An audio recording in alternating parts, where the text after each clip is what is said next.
Tout a commencé par le Big Bang. Et 15 milliards d'années plus tard, nous commençons tout juste à comprendre comment fonctionne réellement l'univers. Aujourd'hui, les chercheurs sont amenés à revoir totalement leur position sur les questions clés de l'existence.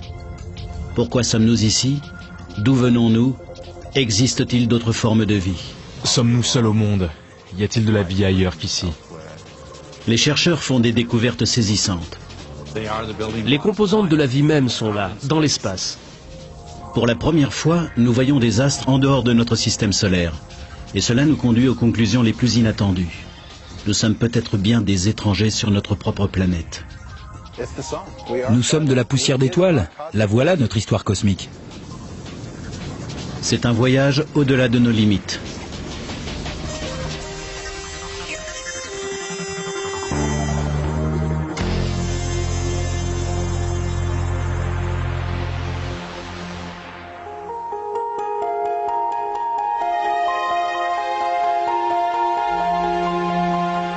Depuis des temps immémoriaux, l'homme s'est tourné vers le ciel en se demandant s'il y avait quelqu'un ou quelque chose dans l'au-delà. L'astronome Carl Sagan a un jour posé la question: quelle est la notion la plus effrayante, celle d'extraterrestres venus d'ailleurs ou celle de notre absolue solitude dans cet immense univers? Le docteur Eric Becklin, astrophysicien à l'UCLA, poursuit une quête fondamentale. Il recherche des signes de vie au-delà de notre planète. Si la vie existe sous une forme quelconque dans l'univers qui nous entoure, elle est bien difficile à identifier. D'après le docteur Becklin, ce sont les traces d'hydrogène et de carbone qu'il faut chercher, car ce sont les composants essentiels de toute forme de vie connue. Des scientifiques ont établi que le meilleur endroit à explorer, c'est au-delà du spectre visible, dans le monde de l'infrarouge, là où la vie est chaleur et où la chaleur est lumière.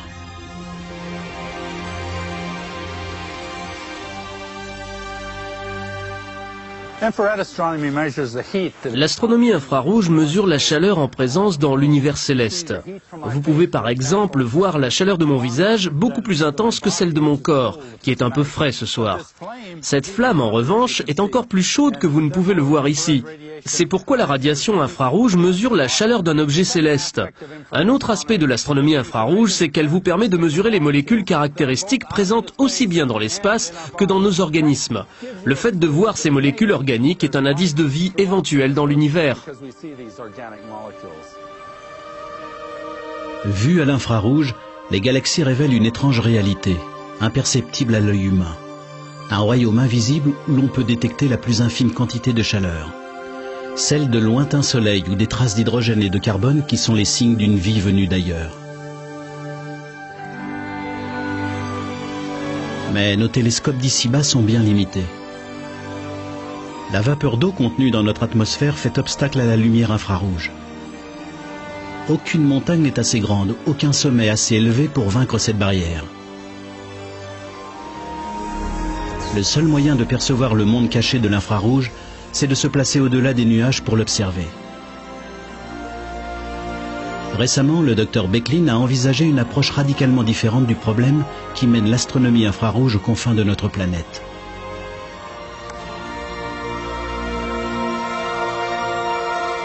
Mais c'est là une solution qui pousse le docteur Becklin lui-même dans ses derniers retranchements, car elle ravive des souvenirs obsédants. Des souvenirs qu'il espérait bien enfouis à jamais. En fait, j'étais en retard.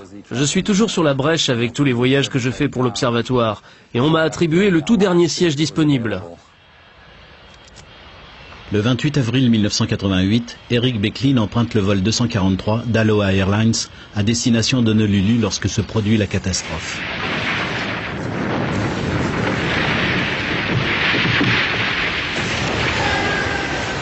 Juste au-dessus de son siège, la carlingue commence à se déchirer.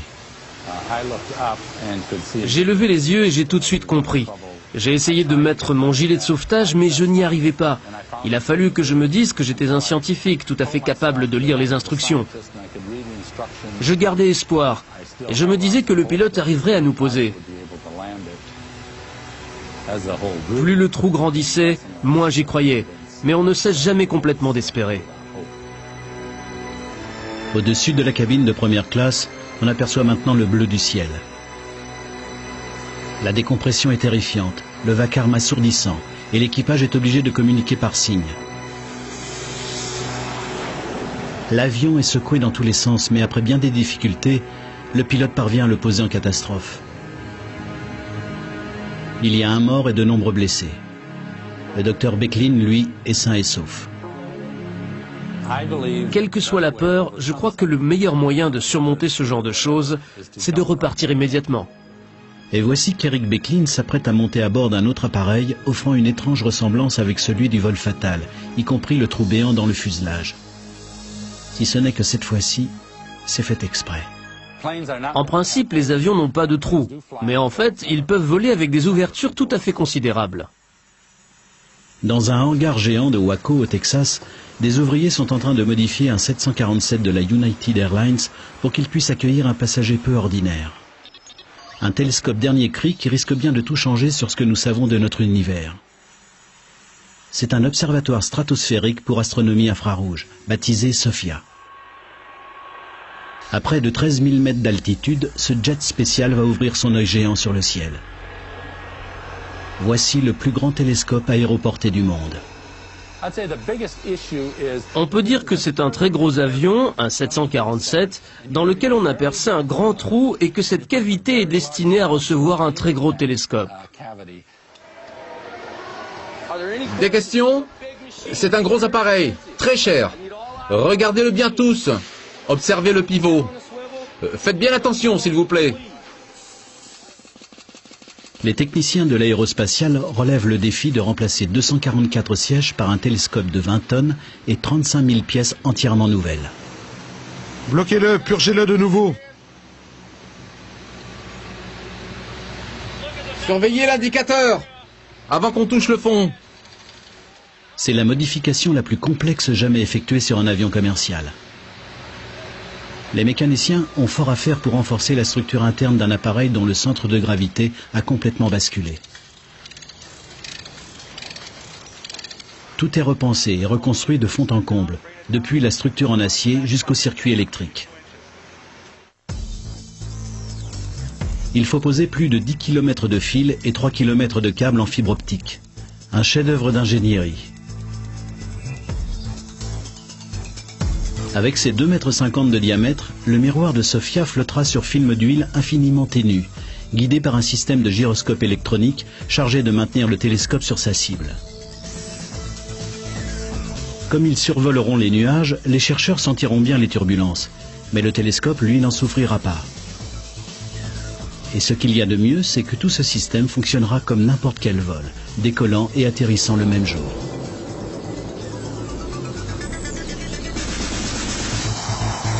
SOFIA pourra voler jusqu'aux confins de notre atmosphère pour scruter l'univers en quête d'un signe de vie. À la différence du télescope spatial Hubble, il pourra regagner la Terre ferme en toute sécurité, et ce, en quelques heures. Ce qu'il y a de bien avec SOFIA, c'est qu'on peut y installer les derniers instruments mis au point. Et si quelque chose cloche, le télescope par exemple, on peut aller arranger ça dès le lendemain. C'est possible aussi avec Hubble en lui envoyant des astronautes, mais le coût est faramineux. C'est là toute la différence entre SOFIA et tout ce qu'on a pu envoyer jusqu'à présent dans les nuages. C'est un observatoire transportable qui nous conduira droit aux confins de l'univers. SOFIA va nous permettre d'observer jusque dans les moindres détails ces régions où se forment les planètes et les étoiles. Et peut-être allons-nous enfin avoir des indices sérieux à propos de matériaux organiques sur une autre planète. Spécialisé dans l'infrarouge, le système de SOFIA sera à même de détecter et de mesurer les plus infimes variations de température. Des étoiles, des planètes, et peut-être même des signes de vie demeurés jusqu'à présent cachés aux autres télescopes vont maintenant déployer leur éclatante palette de lumière et de couleurs devant l'œil grand ouvert de SOFIA. Conçu pour un envol en 2004, SOFIA nous enverra des images totalement révolutionnaires qui fourniront peut-être un début de réponse à certaines de nos questions. Non seulement sur ce qu'il y a là-bas, mais aussi sur nos propres origines. Je crois que tous les humains se posent les mêmes questions, vous savez. D'où est-ce que je viens? Qu'est-ce qu'il y a là-bas? Dans quelle mesure est-ce que je fais partie de cet univers? Les réponses nous attendent sur d'autres planètes. Des planètes que nous commençons tout juste à découvrir.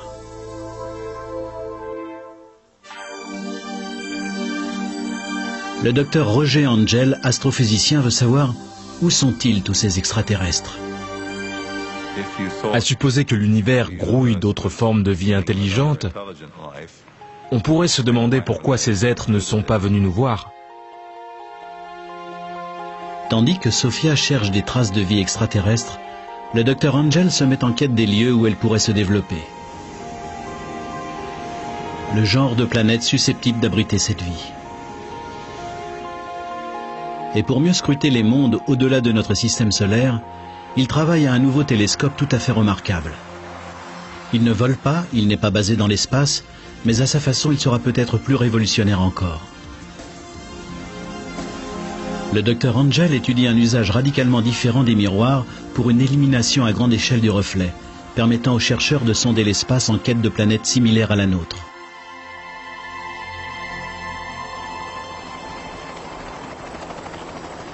Tout là-haut, dans le désert d'Arizona, le docteur Angel construit la plus grande paire de jumelles du monde, un double télescope de conception entièrement nouvelle. Ce sera le télescope le plus puissant qui soit, destiné à voir la lumière que dégagent les planètes des autres étoiles.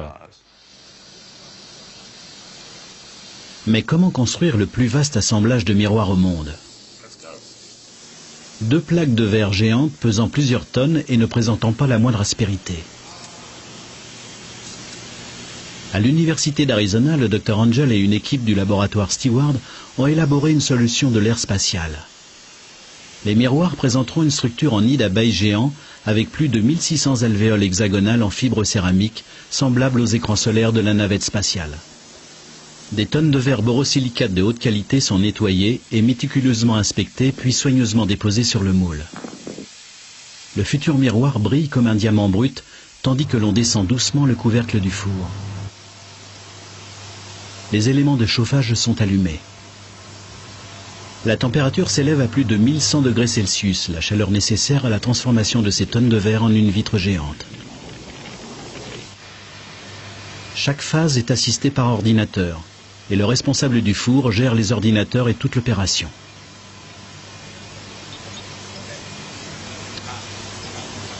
Tandis que le four accomplit 7 tours à la minute, le verre fondu coule comme du miel en un nid d'abeilles géant, et sa surface prend peu à peu sa forme parabolique, idéale pour l'observation de l'univers.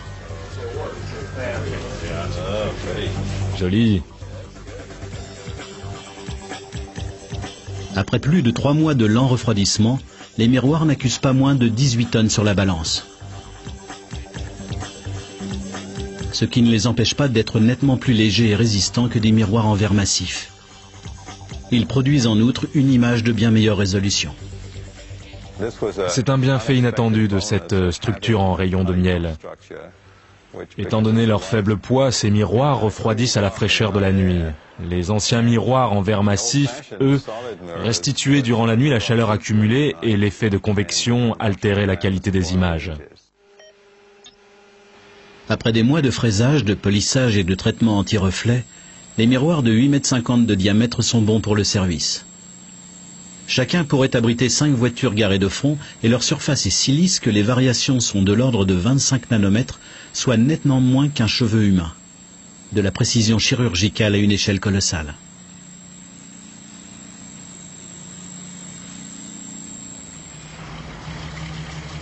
Lorsque le grand télescope binoculaire, appelé aussi LBT, sera installé sur le point stratégique du mont Graham, il sera 10 fois plus puissant et plus précis que le télescope Hubble, notre observatoire le plus sophistiqué à l'heure actuelle.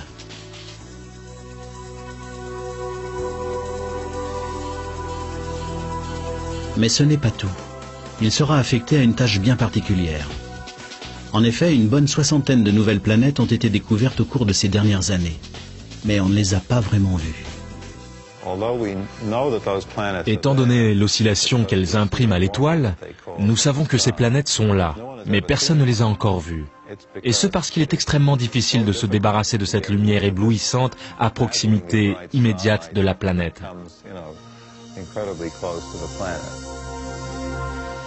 Le LBT sera équipé d'un interféromètre, un dispositif qui permet en quelque sorte d'éteindre la lumière des étoiles. Les ondes lumineuses seront coupées en deux puis reconstituées en déphasées. Juste ce qu'il faut pour plonger l'étoile dans le noir et nous permettre de voir enfin les planètes voisines en direct. Un peu comme à travers de gigantesques lunettes de soleil. Si l'on peut isoler la lumière d'une planète comparable à la Terre en étudiant son spectre, on peut voir ce qui se trouve dans son atmosphère. On peut alors en déduire que si la planète a des océans et de l'oxygène, ce serait un sérieux indice de vie. On repère facilement l'oxygène. Il laisse derrière lui des signes révélateurs, véritables cicatrices à la surface de la planète. Au commencement, l'oxygène a été l'un des composants essentiels de l'atmosphère terrienne il y a quelques 2 milliards d'années, lorsqu'une sorte de limon verdâtre a recouvert la planète. À ce moment-là, la vie a complètement chamboulé l'atmosphère en l'emplissant d'oxygène. Car l'oxygène est un composant chimique extrêmement corrosif. Il oxyde tout. C'est ainsi que la vie a commencé par transformer radicalement les rochers sur Terre. C'est la vie qui a créé les somptueuses couleurs du Grand Canyon. En se penchant sur le spectre, on cherche à voir si pareilles choses sont arrivées à d'autres planètes, si elles ont été complètement investies, transformées par la vie. Cela se voit. Dans les années à venir, quand le LBT sera enfin terminé, il nous fera traverser l'univers pour nous montrer de façon plus claire et plus précise ce qu'il y a de l'autre côté. On s'est beaucoup demandé s'il existait une forme de vie ailleurs, ce que nous percevons comme la possibilité d'une autre vie intelligente. S'il n'y a pas de limon verdâtre, il n'y a probablement pas de vie intelligente non plus. Et si ce télescope nous permet de localiser d'autres êtres dans l'univers, il nous aidera peut-être aussi à répondre à une question plus lancinante encore. Les graines de la vie ont-elles germé sur Terre ou sont-elles venues d'ailleurs ? Chaque année, plus de 40 000 tonnes de débris, de météores et de comètes percutent l'atmosphère de la Terre. Serait-il possible que des chercheurs accèdent au secret de nos origines cachées dans la tête d'une comète ?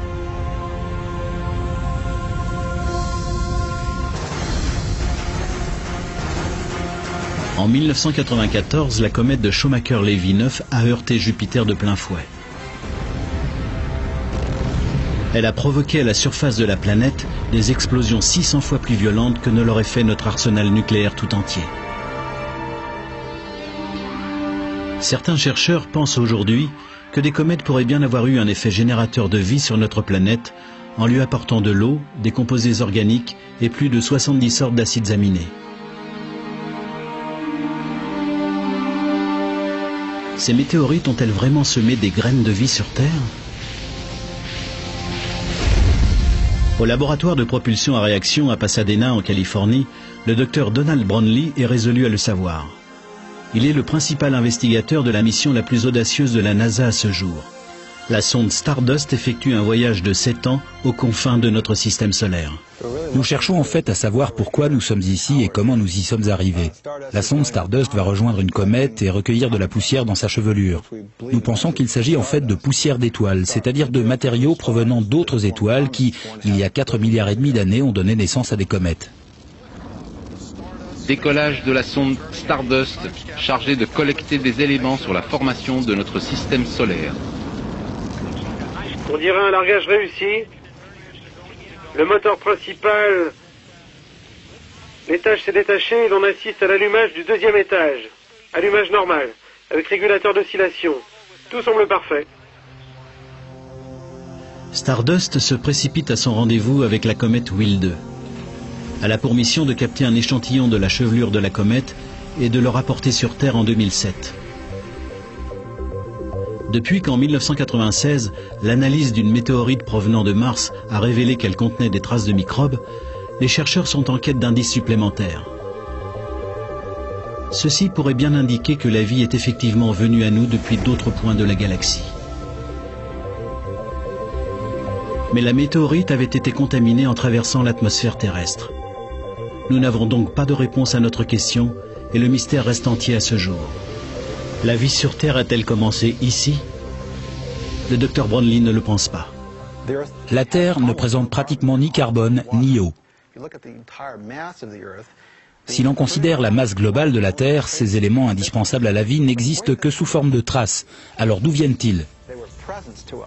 Ils sont venus à nous d'au-delà du système solaire. C'est pourquoi nous pensons que ces éléments provenant de comètes sont en fait un matériau universel qui atterrit sur des planètes comme la Terre et y apporte des matériaux organiques, de l'eau et de l'azote. Et l'une des principales questions que nous nous posons est en fait de savoir ce que les comètes peuvent nous dire sur la formation de planètes comme la nôtre et dans quelle mesure elles sont porteuses de vie. À l'instar d'une boule de neige sale, la plupart des comètes sont généralement composées de glace mêlée de roches, de gaz gelés et de molécules organiques. Et l'une de ces comètes est approchée par Stardust. Cette sonde n'est guère plus grande qu'un bureau ordinaire. On pourrait la caser dans le coffre d'une voiture, mais sa mission est de taille. Car Stardust cherche la preuve irréfutable que c'est là-bas qu'a commencé toute vie sur Terre.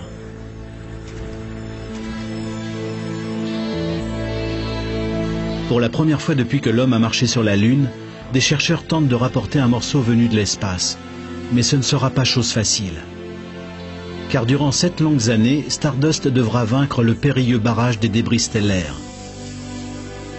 C'est un minuscule voyageur qui tente de naviguer à travers le terrain miné de l'espace, là où tout peut arriver.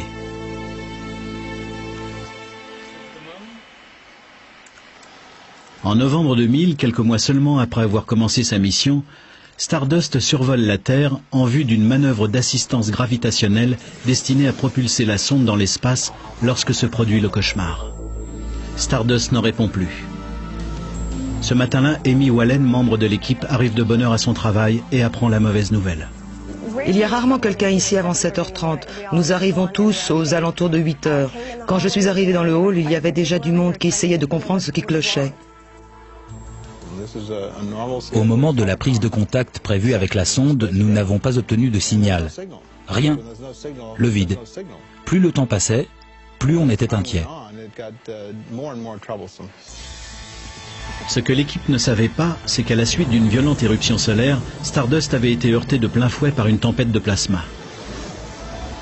Cela faisait des années que Ray Newburn, qui dirige le service de la formation image, n'avait rien vu de tel. Cela faisait 11 ans que je n'avais pas vu d'éruption solaire de cette envergure. C'était vraiment quelque chose de colossal. Quand ce genre de phénomène se produit sur le Soleil, cela équivaut à l'explosion de milliards de bombes H. Submergé par une vague de protons à haute énergie, le système de navigation du vaisseau spatial est aveuglé. Incapable de s'orienter, Stardust se met en mode de sauvegarde et attend. Nous n'avions aucune idée de l'issue à envisager. Nous pouvions seulement constater que le patient était mal en point. Nous ne savions pas s'il allait survivre. Finalement, 24 heures plus tard, Stardust a envoyé un signal qui a été capté par Deep Space Network, le programme chargé d'écouter les sondes spatiales. C'est-à-dire 3 antennes géantes situées en des points stratégiques du globe afin que, quelle que soit la position de la Terre, l'une d'entre elles soit toujours dans le champ du vaisseau spatial. Au bout de 4 jours, Stardust s'est réinstallé et le contact est rétabli. Hé, Amy, regarde un peu ce truc-là, à l'écran. La sonde envoie des images illustrant ce qu'elle a subi. Un bombardement massif de radiation solaire. On assiste ici à l'inquiétant spectacle de millions de protons portés par la dernière rafale de vent solaire. Mais là, après avoir frôlé la catastrophe, Stardust est à nouveau opérationnel et vogue à travers le système solaire.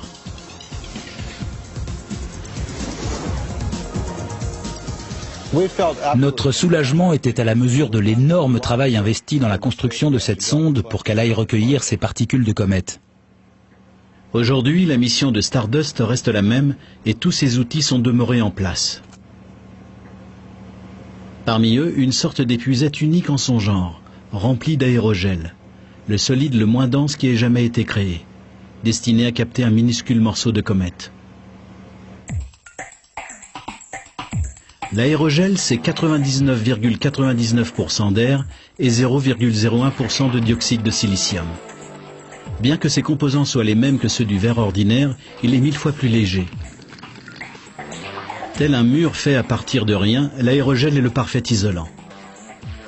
à tel point qu'il a été utilisé pour la mission Rover sur Mars et la Station spatiale internationale. C'est un matériau absolument extraordinaire. Sa densité n'est que 10 fois supérieure à celle de l'air. Certains appellent ça de la fumée gelée. C'est une matière en fait très résistante pour son poids. Mais comme ça ne pèse pratiquement rien, il faut la manipuler avec beaucoup de précautions, sinon ça casse. C'est d'ailleurs parce qu'il est aussi friable que l'aérogel peut capter des particules. C'est pour ça qu'elles peuvent pénétrer cette matière. Et voilà, c'est ce qui devait arriver. Ce matériau est là et il n'y est déjà plus. Les capteurs équipés d'aérogel vont se déployer lorsque Stardust approchera de la comète à une vitesse 6 fois supérieure à celle d'une balle de revolver. La tâche est vraiment délicate. Les débris de comète seront piégés dans cette toile d'aérogel qui fondra à leur contact, préservant et protégeant la fragile poussière d'étoiles comme si elle était coulée dans du verre. Cet échantillon qui nous arrive dans son superbe capteur azuré, c'est un peu comme le diamant bleu de la Smithsonian Institution. Tout doit être calculé au plus juste. La rencontre ne durera que quelques heures. Après avoir parcouru des milliards de kilomètres pendant 7 ans, la sonde n'aura qu'une journée pour accomplir sa mission. Enfin, si tout va bien, Stardust larguera son précieux chargement vers la Terre. Des millions de particules seront ainsi prêtes à être analysées. Cette poussière de comète ne pèse qu'une infime fraction de gramme, mais sa valeur est incalculable. La capsule qui nous la rapportera foncera vers l'atmosphère terrienne à quelques 50 000 km/h. Et ses panneaux solaires seront mis à rude épreuve, tandis que le parachute se déploiera enfin au-dessus d'un des lointains déserts de l'Utah. Nous allons récupérer des éléments qui, depuis leur formation il y a 4,5 milliards d'années, sont restés aux confins de notre système solaire. Ils ont été magnifiquement préservés par le froid puisqu'ils ont toujours été tenus à l'écart du Soleil. Nous supposons que les particules issues de la chevelure de la comète captée par Stardust sont en quelque sorte les cubes de construction des planètes superbement conservés dans le congélateur du temps de notre système solaire. Mais c'est aussi une merveilleuse histoire puisque, d'une certaine manière, nous partons à la recherche de nos ancêtres. En fait, Stardust a déjà commencé à soulever le voile sur ce mystère. Les données réunies et analysées par le spectromètre embarqué à son bord ont déjà révélé des choses étonnantes. Des particules spatiales présentant les propriétés de grosses molécules organiques semblables au goudron ou au charbon, les substances organiques présentes sur Terre. Les chercheurs qui commencent juste à traiter ces données pensent qu'il pourrait bien s'agir là de composants majeurs du bouillon de culture dont sont issues toutes les créatures d'ici-bas.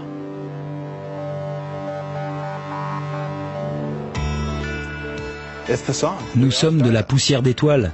La voilà notre histoire cosmique. Nous avons été créés à partir de poussière d'étoiles.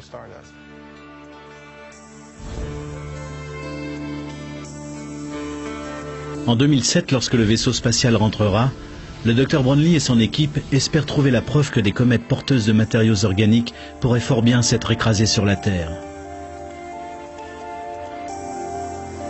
Ces comètes qui seraient ainsi à l'origine de la vie. Pour ces chercheurs, cela représenterait le comble de l'ironie. Nous sommes à la recherche d'extraterrestres, alors qu'en fait nous serions des extraterrestres sur notre propre planète. Mais ces molécules organiques sont-elles arrivées seulement sur la Terre, ou bien ont-elles été réparties à travers toute la galaxie? C'est ainsi que la réponse à une question débouche sur un nouveau mystère. Et si ces graines de vie avaient également pris racine ailleurs?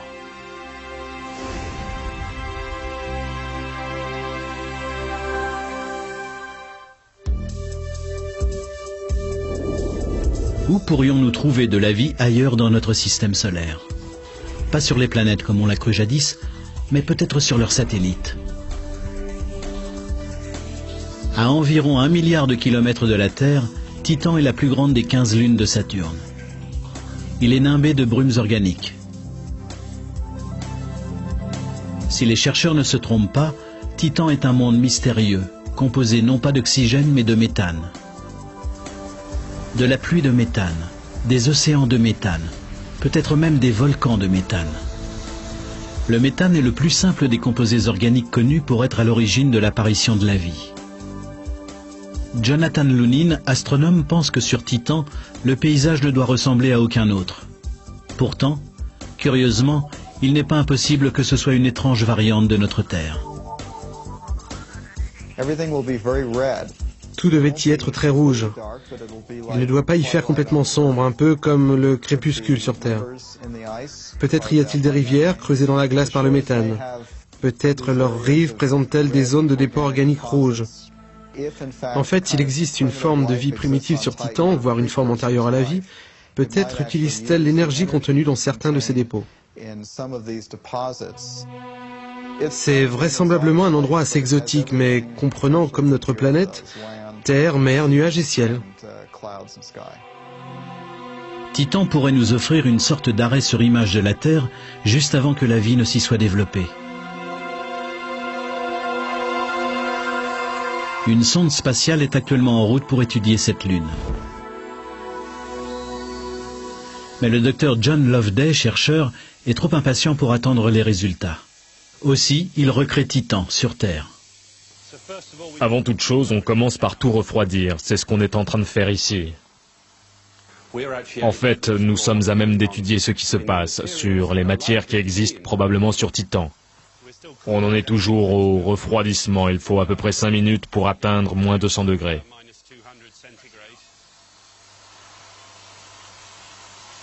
Il gèle du méthane avant de l'exposer aux pressions de notre planète.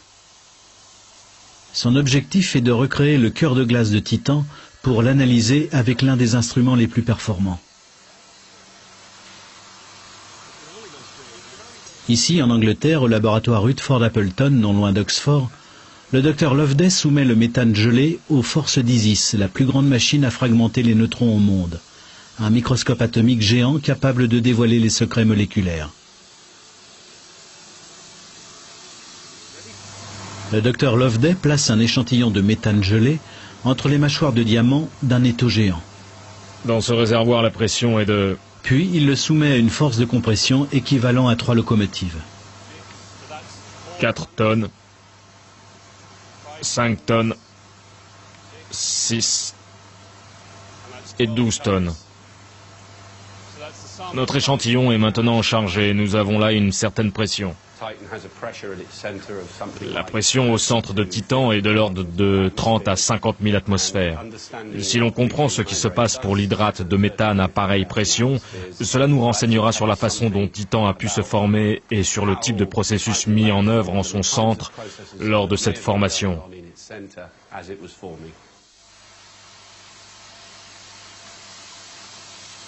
Cela indiquerait-il au docteur Loveday qu'il pourrait y avoir effectivement de la vie sur Titan? On n'en est pas là, mais ce n'est pas aussi simple que ça. Ici, sur Terre, des chercheurs ont découvert une espèce de ver qui se développe dans un environnement glacé au fond de la mer. Il fait partie d'une étrange chaîne alimentaire qui se nourrit de méthane. Sur Terre, de nombreux animaux, comme les termites, émettent de grandes quantités de méthane.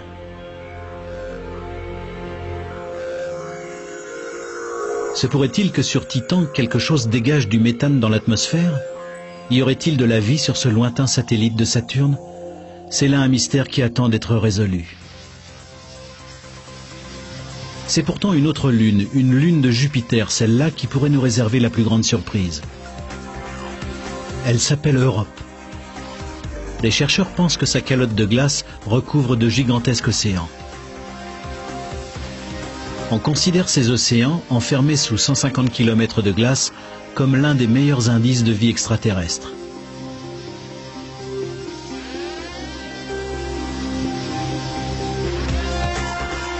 Comme il n'existe actuellement aucun vaisseau spatial capable de pénétrer l'armure de glace d'Europe, la NASA a résolu le problème en se déplaçant en Antarctique.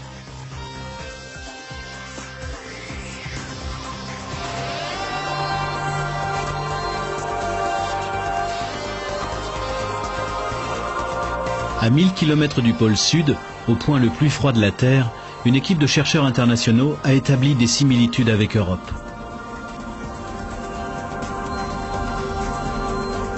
À 4 km sous les glaces de l'Antarctique s'étend une masse d'eau aussi vaste que le lac Ontario.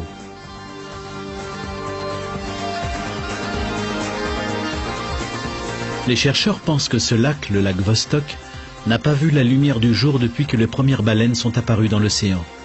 C'était il y a 35 à 40 millions d'années.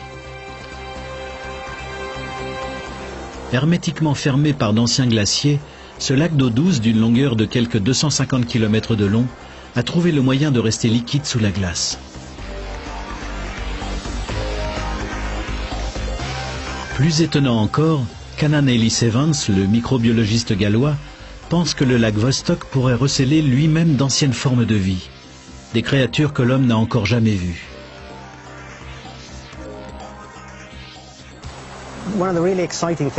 Une chose tout à fait passionnante au sujet du lac Vostok, c'est qu'il est fondamentalement différent de notre monde moderne, parce qu'il en a été isolé pendant des millions d'années. Des efforts sont actuellement mis en œuvre pour explorer ce monde sous-marin pour la première fois. Des chercheurs ont élaboré une solution quasi futuriste pour vaincre la glace de Vostok. C'est extrêmement périlleux. Un forage à pareille pression pourrait être fatal. Agissant comme une crevaison, cette ponction pourrait faire exploser le lac en créant un gigantesque geyser qui signerait la fin tant de l'expérience que des chercheurs. Et même si la percée se passe bien jusque-là, les choses peuvent encore mal tourner. Ce qui nous inquiète, c'est que même si l'on arrive jusqu'au lac, l'expérience risque de contaminer cette masse d'eau de façon irrévocable. Pour éviter cette contamination, la NASA a mis au point une remarquable invention. C'est là que la NASA est entrée en scène, avec un dispositif qui ressemble à un long cigare équipé à son extrémité d'un système de chauffage. Il descend le long d'un câble qui se déroule au fur et à mesure. On peut dire qu'il se fraye un chemin vers le lac en faisant fondre la glace. Mais dans le même temps, la glace se referme derrière lui. C'est donc un aller simple. Par ailleurs, nous pouvons aussi le stériliser durant sa descente, afin qu'il soit parfaitement propre une fois arrivé au lac. Et rien ne peut remonter puisque l'orifice ainsi pratiqué est gelé. Une fois le forage terminé, de minuscules robots sous-marins appelés hydrobots exploreront les eaux souterraines du lac Vostok. Ce seront les premiers visiteurs depuis 40 millions d'années. Ils prendront des mesures et procéderont à des expériences. Leurs caméras capteront des images de formes de vie aquatiques demeurées coupées du reste du monde. Si la vie peut se maintenir dans cet univers gelé, privé de lumière, est-ce là ce que nous pourrons trouver sous la surface glacée d'Europe, le satellite de Jupiter? Nous avons sur Terre des créatures qui, transportées sur Europe, seraient à l'aise dans cet océan. Les chances ne sont donc pas mauvaises pour qu'il y ait une forme de vie dans l'océan d'Europe. De la vie peut-être, mais pas exactement au sens où nous l'entendons. Il y a de fortes chances pour qu'il y ait de la vie ailleurs que sur Terre. Mais s'imaginer que la vie sur les autres planètes ressemble à ce qu'on voit le soir à la télé relève de la fantaisie. C'est une question de définition. Ce n'est pas forcément la vie telle que nous la connaissons ici sur Terre. Ce n'est pas forcément une vie intelligente. C'est possible, mais on n'en sait rien. Pourtant, même si l'on ne trouvait que des microbes ou des bactéries, ces premières formes de vie, ce serait déjà une percée colossale. Les bactéries ont beau paraître fort ennuyeuses à bien des gens, ce serait passionnant d'en trouver dans les océans d'Europe. Si l'on trouvait ne serait-ce que certains types de molécules, cela constituerait déjà une réponse à la question ancestrale de savoir si l'origine de la vie relève du miracle ou si elle fait partie de l'évolution du cosmos. Tant de questions restent encore ouvertes. Mais il semble que notre univers nous en réserve bien plus encore, et que les seuls indices soient renfermés dans des particules que l'on ne peut ni voir ni toucher.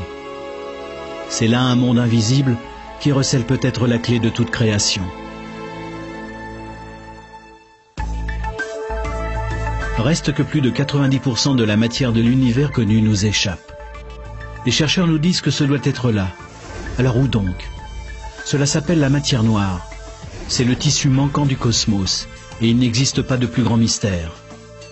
D'où vient toute cette matière? Peut-elle nous renseigner sur nos origines? 2 expériences très élaborées apportent peut-être quelques réponses.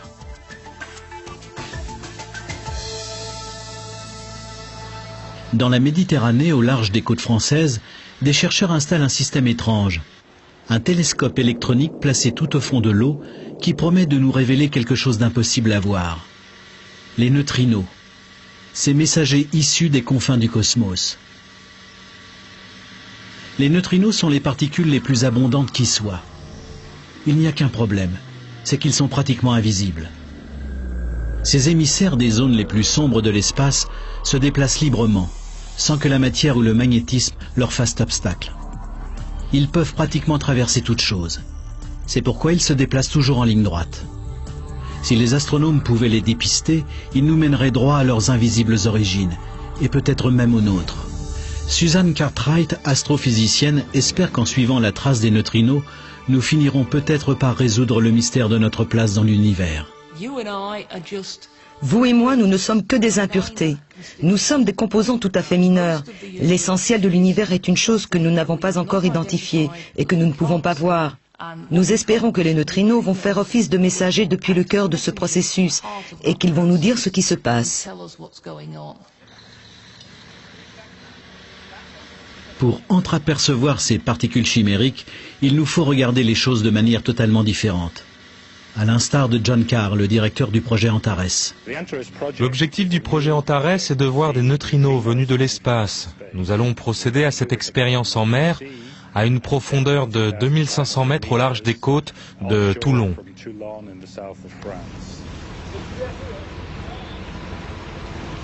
Antares est un projet de recherche international qui ouvre de nouveaux horizons à la science. À 2,5 km sous la Méditerranée, un réseau de 900 photomultiplicateurs attachés à 10 câbles ayant chacun la longueur de 4 terrains de football formera bientôt une grille en 3 dimensions couvrant une vaste zone marine. C'est bien la moindre des choses si l'on veut avoir quelque chance de détecter l'indétectable. C'est le principe de la loterie. Les chances de détecter un seul neutrino sont comparables à celles de décrocher le gros lot avec un seul billet. Mieux vaut acheter une grande quantité de billets, c'est-à-dire avoir un grand détecteur, si l'on veut rester dans la course. Pour mettre toutes les chances de notre côté, Antares est placé tout au fond de l'eau afin de le protéger des signaux parasites et des interférences indésirables. À la différence des autres télescopes, Antares ne regardera pas vers le haut mais vers le bas, traversant le fond de l'eau et la planète entière via le centre de la Terre, utilisant celle-ci comme un filtre à neutrinos.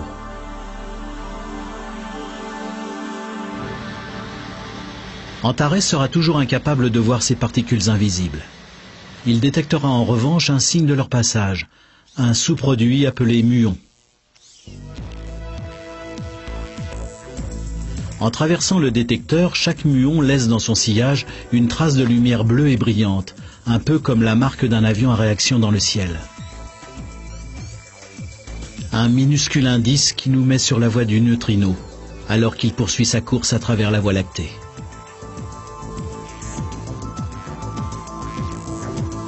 Mais il n'est jamais simple de suivre un neutrino à la trace. En février 1987, la Terre est touchée par la lumière que génère l'explosion d'une étoile située à 170 000 années-lumière. Jamais on n'avait vu chose pareille d'aussi près. Au cours de cette journée d'hiver, nous avons tous été traversés par des centaines de milliards de neutrinos. Mais sur ce déluge, seuls 19 neutrinos ont été détectés. Ce que les membres du projet Antares espèrent trouver, ce ne sont pas seulement des neutrinos venus d'étoiles ou de supernovas, mais aussi ceux venus apparemment de nulle part, la matière noire. C'est-à-dire l'immense réalité qui nous entoure, une réalité que l'on n'a jamais vue. Quand on étudie la cosmologie, il est extrêmement gênant de reconnaître qu'on n'a aucune idée sur 90% de ce qui compose l'univers. C'est un peu comme si un biologiste vous disait « Eh bien, j'étudie les poissons, mais j'ignore tout de 90% des espèces de poissons au monde, je n'en étudie que 10%. » La spéculation des astronomes, c'est que les neutrinos nous conduisent à cette partie manquante de l'univers. En fait, il commence à penser que les neutrinos se sont mis en situation de constituer l'essentiel de la matière noire. Si c'est le cas, ils détiennent peut-être bien la clé de notre existence, de l'existence de toute chose.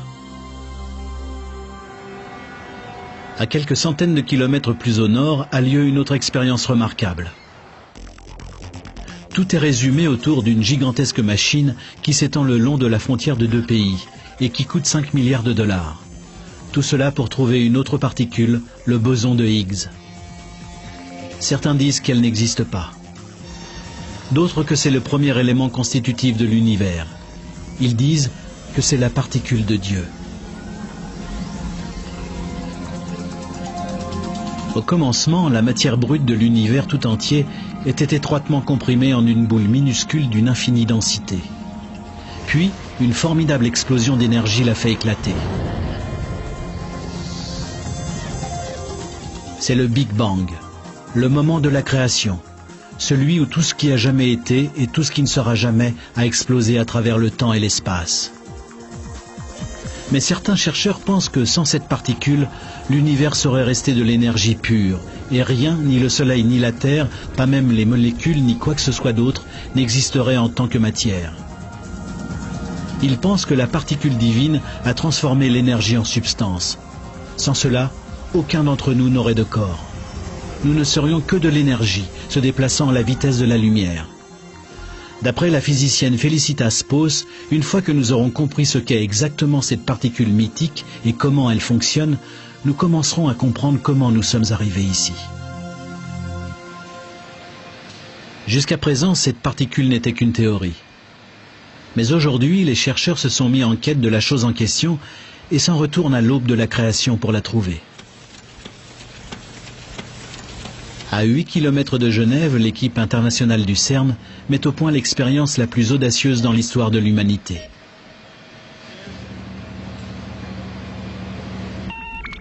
On s'apprête à recréer le Big Bang sous terre.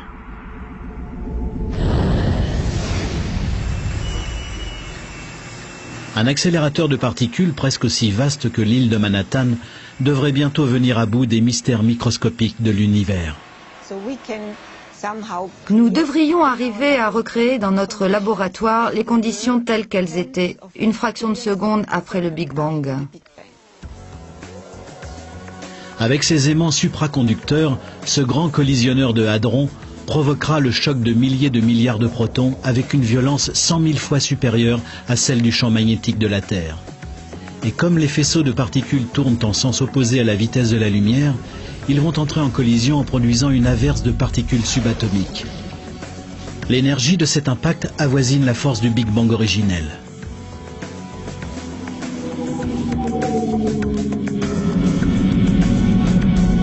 L'idée, c'est de comprendre la force primale qui a créé toute chose, nous compris, et de trouver la trace de la chimérique particule de Dieu. Et que se passera-t-il si ces chercheurs finissent par trouver ? D'aucuns pensent qu'une fois que nous aurons compris cette particule, nous commencerons enfin à comprendre la véritable nature de l'univers, notamment d'où nous venons, via notre planète et jusqu'aux lointains confins de l'espace. Ce voyage, la quête de nos origines à travers l'univers, ne fait que commencer. Je n'aime pas l'idée que l'univers est glacé et que nous ne sommes qu'un accident. Je pense que nous faisons tous partie d'un univers vivant. Il y a probablement bien des endroits dans notre propre système solaire susceptibles d'entretenir une vie microbienne. Mais combien dans notre univers peuvent offrir les conditions nécessaires à la vie animale? Notre planète est la seule dont nous sachions qu'elle le peut. Je ne crois pas que la vie soit un accident. Nous avons tendance à penser que nous habitons un endroit très particulier. À mon avis, nous allons découvrir dans le cosmos quantité d'autres endroits charmants où la vie peut prendre forme.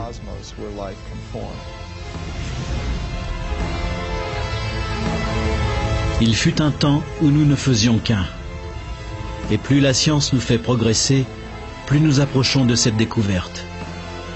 Peut-être nos origines ne sont-elles pas si étranges que cela.